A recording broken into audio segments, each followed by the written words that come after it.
할렐루야. 매일 성경과 함께하는 오늘의 묵상 노트 말씀은 사사기 10장 11절부터 18절 말씀입니다. 제10장. 아비멜렉의 뒤를 이어서 이사갈 사람 도도의 손자 부하의 아들 돌라가 일어나서 이스라엘을 구원하니라. 그가 에브라임 산지 3일에 거주하면서 이스라엘의 사사가 된 지 23년 만에 죽음에 3일에 장사되었더라. 그 후에 길르앗 사람 야일이 일어나서 22년 동안 이스라엘의 사사가 되니라. 그에게 아들 30명이 있어 어린 낙이 30을 탔고 성읍 30을 가졌는데 그 성읍들은 길르앗 땅에 있고 오늘까지 하본 야일이라 부르더라. 야일이 죽음에 가몬에 장사되었더라.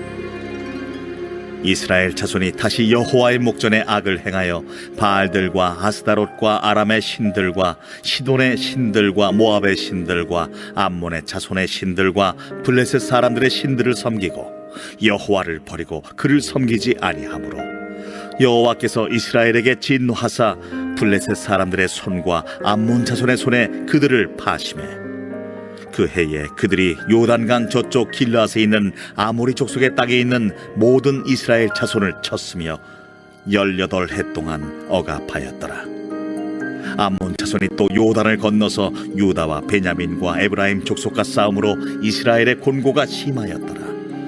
이스라엘 자손이 여호와께 부르짖어 이르되 우리가 우리 하나님을 버리고 바알들을 섬김으로 주께 범죄하였나이다 하니 여호와께서 이스라엘 자손에게 이르시되 내가 해굽 사람과 아모리 사람과 암몬 자손과 블레셋 사람에게서 너희를 구원하지 아니하였느냐? 또 시돈 사람과 아말렉 사람과 마온 사람이 너희를 압제할 때에 너희가 내게 부르짖음으로 내가 너희를 그들의 손에서 구원하였거늘 너희가 나를 버리고 다른 신들을 섬기리. 그러므로 내가 다시는 너희를 구원하지 아니하리라. 가서 너희가 택한 신들에게 부르짖어 너희의 환난 때에 그들이 너희를 구원하게 하라 하신지라. 이스라엘 자손이 여호와께 여쭈되 우리가 범죄하였사오니 주께서 보시기에 좋은 대로 우리에게 행하시려니와 오직 주께 구하옵나니 오늘 우리를 건져내옵소서 하고 자기 가운데에서 이방 신들을 제하여 버리고 여호와를 섬기매 여호와께서 이스라엘의 곤고로 말미암아 마음에 근심하시니라. 그때에 암몬 자손이 모여서 길르앗에 진을 쳤으므로 이스라엘 자손도 모여서 미스바에 진을 치고 길르앗 백성과 방백들이 서로 이르되 누가 먼저 나가서 암몬 자손과 싸움을 시작하랴. 그가 길르앗 모든 주민의 머리가 되리라. 아비멜렉이 죽은 후 이스라엘에 다시 평안이 찾아왔습니다. 즉 2명의 사사로 인해 45년 동안 평안한 생활을 하게 되었습니다. 그런데 성경은 이러한 평화를 이룬 둘라와 야일에 대해서 그들의 업적에 대한 언급은 더 이상 없습니다. 이들의 업적은 다른 사사들의 업적보다 대단한 업적으로 기록되지 않았지만 45년간 평안을 이루었고 이스라엘 백성들이 범죄하지 않았다는 것은 누구보다 충실하게 사사의 직분을 감당했음을 알 수 있습니다. 어찌 보면 아비멜렉이 죽은 후 이스라엘은 심각한 혼란에 빠져 있었을 것입니다. 그런데 그러한 이스라엘을 하나님께서 둘라와 야일을 통해 평화와 번영을 누리게 하시는 것입니다. 이것은 전적인 하나님의 은혜입니다. 자신의 백성들에게 분에 넘치게 부어주시는 하나님의 은혜입니다. 이 은혜는 때로는 위대한 업적을 남기는 사람을 통해 일을 이루시기도 하지만 때로는 자신에게 주어진 일을 묵묵히 감당하는 사람을 통해 일하시기도 합니다.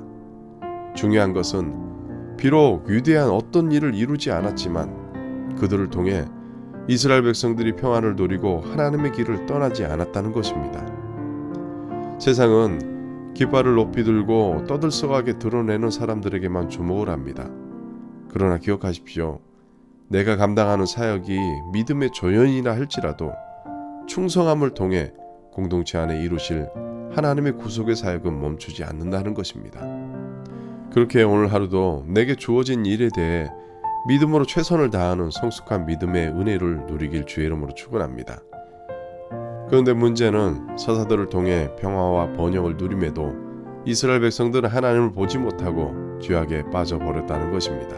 6절입니다. 이스라엘 자손이 다시 여호와의 목전에 악을 행하여 바알들과 아스라롯과 아람의 신들과 시돈의 신들과 모압의 신들과 암몬 자손의 신들과 블레셋 사람들의 신들을 섬기고 여호와를 버리고 그를 섬기지 아니하므로 이것은 이스라엘의 문제이고 우리의 문제입니다.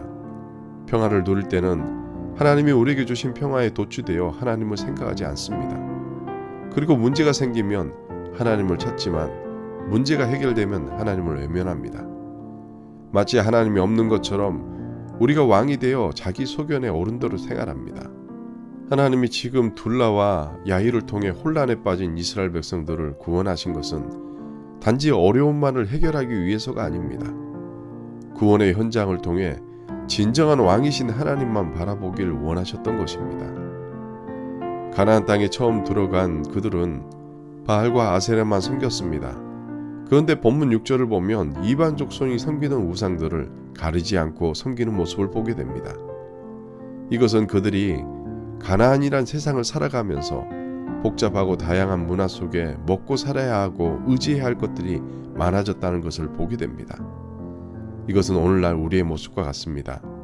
하나님의 은혜로 구원의 은혜를 누리며 살아가지만 시간이 지나면 지날수록 우리의 마음이 뺏기는 것들이 더욱 많아져 갑니다.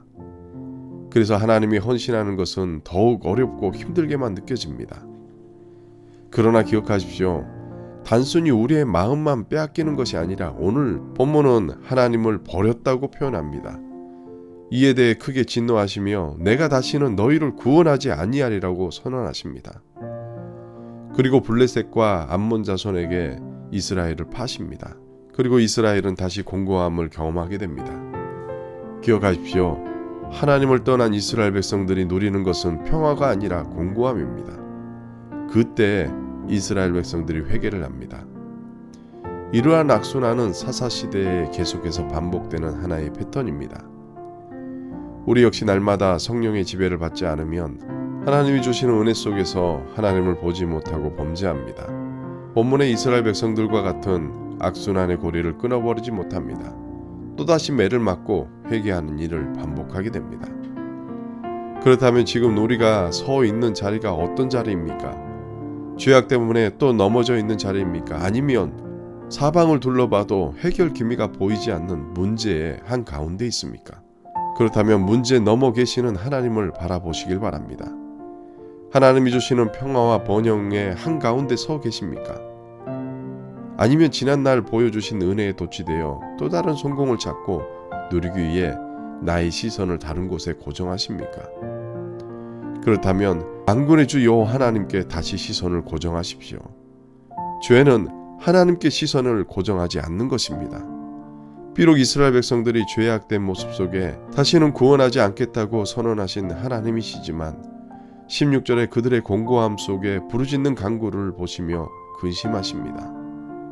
그들이 죄악 때문에 진노하시지만 그들의 공고한 모습에 근심하십니다. 이것이 하나님의 사랑입니다. 뿐만 아니라 이것이 기도의 능력입니다.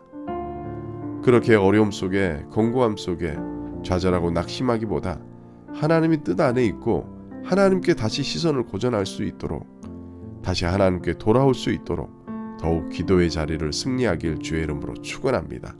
함께 기도하시겠습니다. 사랑과 은혜가 풍성하신 아버지 하나님, 우리가 살아가는 세상은 늘 자기 소견에 옳은 대로 살라 도전합니다. 그러나 이 시대 속에서도 일하시는 하나님을 바라보는 믿음을 허락하여 주시옵소서. 우리가 처한 문제가 우리의 목적이 되지 않게 하시고 우리가 누리는 평화가 우리의 삶의 전부가 되지 않게 하여 주시고 그 속에서 일하시고 부어주시는 하나님의 은혜를 누리게 하여 주시옵소서.